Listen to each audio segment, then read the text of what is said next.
Hey, this is Anney. And Samantha. And welcome to Stuff Mom Never Told You, a production of iHeartRadio.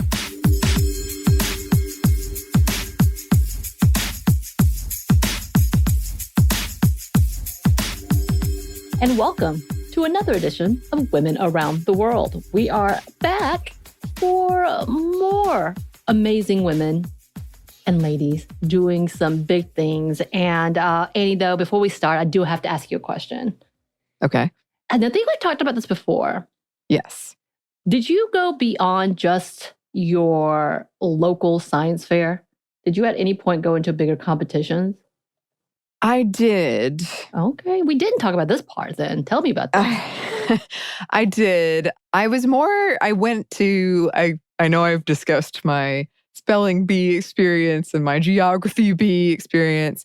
I did go because I loved science fair. However, I think I have discussed this before. I was sort of notorious for, I don't want to say thinking too big, because that's what you should do, right? But I would try to do these things that were really difficult to pull off, and I would try to do two of them.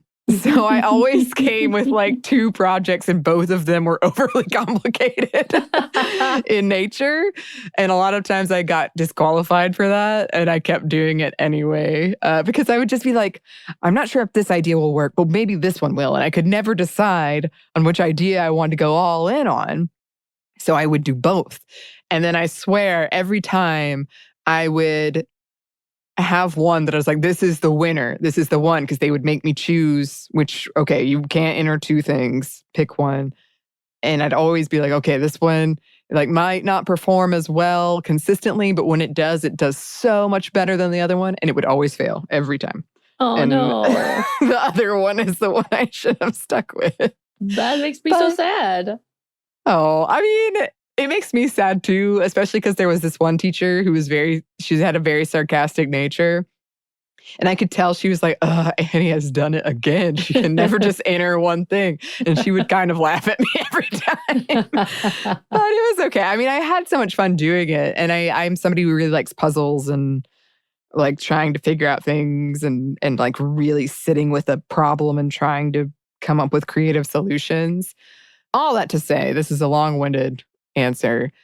I did venture out into some like local science fairs, but I never went like, I don't know if to state or is even a thing, but like I only ventured out in kind of local science fair type things. But it was something that I really enjoyed and really looked forward to, but also was a source of stress. Yeah.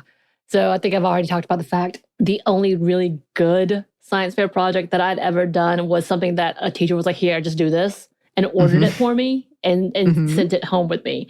And I think I remember getting a prize. I did get like a second or third prize for it. And that's the only time, I believe that was in the 5th grade.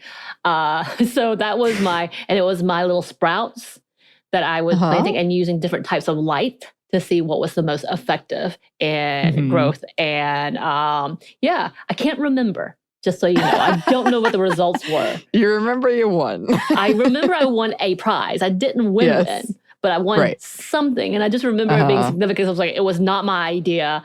And I just could not understand what I was doing. So what was your favorite project that you did? I think that's a good question. I really I built a very elaborate volcano once, exploding volcano. So it was like a much more grandiose take on your simple, vinegar and whatever. But I like built this volcano, and when it erupted like it caused a scene. Did you get just disqualified just based on that? People were like backing away. And I made it like, it was like paper mache, but then I did like this rock base, so it looked like it was made of rocks, and the rocks like all went everywhere. Oh no, it was projectile? I thought it was cool. No one was hurt. Oh. No one was injured. No one got hurt during this experiment. Because it was in a box, but it was definitely a more violent explosion that destroyed the whole thing. That I was anticipating. I was not anticipating it was going to be that violent, and there was smoke like everywhere. Like, but I really enjoyed that one. There was we had to build probably a lot of listeners had to do this. You had to build a cage for eggs out of straws and see who could drop it from the highest. And I came in second in that. And that was one of those that caused me a lot of stress, but also a lot of joy in the end, because it worked. I think if it hadn't worked, I wouldn't be saying that. Right.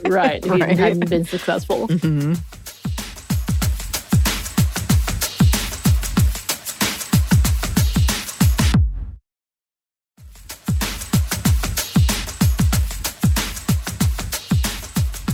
And you may be asking, listeners, why we are talking about our fun times with the science fair. There's a reason. That is because we decided to come back into it, because I think between fictional women around the world, as well as we did the listener mail, we had a little moment of like featuring a lot of people, maybe a lot of different people, including the Olympic stuff as well, that we were going to jump back into the world of women in STEM. And we wanted to talk about the works of Yasmine Yehia Moustafa, who is actually featured, I think, on the National Geographic documentary Science Fair. And by the way, if you've seen the preview for this, it looks like a banger, because like these kids are going dancing and having the best time. So, but anyway, she was featured on that because she is a phenomenal woman in STEM. So let's talk about her. Yes. So Moustafa is a 23-year-old Egyptian from the village in the Damietta Governorate. With the encouragement from her mother, Moustafa decided to attend a STEM school in Cairo, the Madai STEM School for Girls, which is a newer school that focuses on teaching women to become leaders of the science, technology, engineering, and mathematics realm, anywhere in those fields, which meant she had to travel outside of her home and attend a boarding school. Right. And if you look at any of her biographies or on her talking about her experience, she talks about how scary it was to leave home, because it was rare for young women to do this. But she was so excited about being a part of science and research. She was willing to do it. Even with all the naysayers, she went forward. And it is because of her own experiences in her hometown, with the fact that her community used the water from the Nile, which is really highly polluted. She looked to improve the standard filtration system, which she stated was not clean enough at that time. Even though they were doing that, it wasn't effective. So she did more than just try to fix the system. She went on to create a system which was to burn rice straw to distill and purify the water, and was able to produce not only clean water, but biodiesel and hydrogen, which can be used to help reduce air pollution and can be used as sustainable energy. And y'all, she did all of this several years ago at the age of 17. It's amazing. Right? Like, I think about that. I'm like, 17, what was I doing? Oh, probably crying about Jesus somewhere. I feel like that's the constant thing for me, but that was a thing. Probably needing therapy. That's a whole other conversation. Oh. And with her family and schoolmates behind her, she entered the Intel International Science and Engineering Fair, and no surprise, won with the invention she titled Rice Straw Power. But her accomplishments haven't stopped there, including the fact that NASA decided to name an asteroid after her. So if you've heard of the Moustafa 31910, that is her asteroid, and that is so cool. Right? I want an asteroid, but I have done nothing to earn it, so that's on me. And she is currently going to school at the Middle East Technical University in Northern Cyprus, studying petroleum engineering. And she has published a book to tell her story when it comes to her life and love for science and research, with over 1 million copies distributed to schools and universities to inspire other young women who are interested in STEM. Yeah. And just in case you wanted to know, we mentioned the school that she was a part of.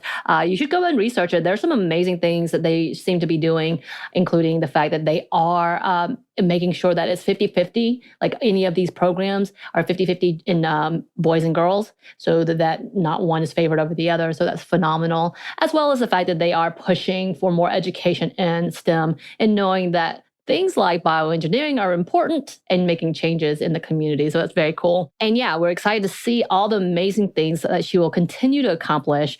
And here are a few words from her about the accomplishments so far. She says, "What I am proud of the most is not all of that being all of the accomplishments, but changing the mentality of the people who are refusing the idea of, quote, a girl that will leave her home to join a new school, and the idea of the girl who's traveling alone. Now these people are encouraging their children to do the same, and this makes me more than proud." And I love that. And I hope she does know that this is so inspiring for so many, in the fact that she took a chance. And I love that her mom was super supportive.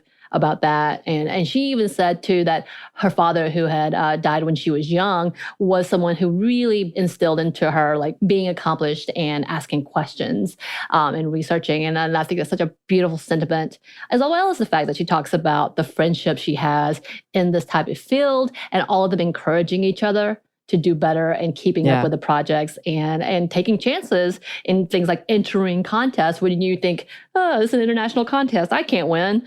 But she did, and she killed it, obviously. Yeah. No, it's so inspiring. And I've just seen so many stories of young girls and young women recently who have made these inventions, especially when it comes to climate change and sustainability, that I'm so impressed. Right. Just amazing. Amazing work, amazing things happening all around, and very, inspirational to new generations and people who are watching and thinking, ooh, maybe I should try that, or maybe I can do that.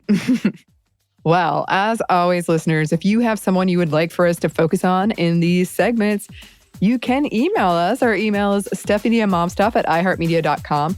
You can find us on Instagram at Stuff Mom Never Told You, or on Twitter at MomStuffPodcast. Thanks as always to our super producer, Christina. Also an inspiration. Oh, yes. And thanks to you for listening.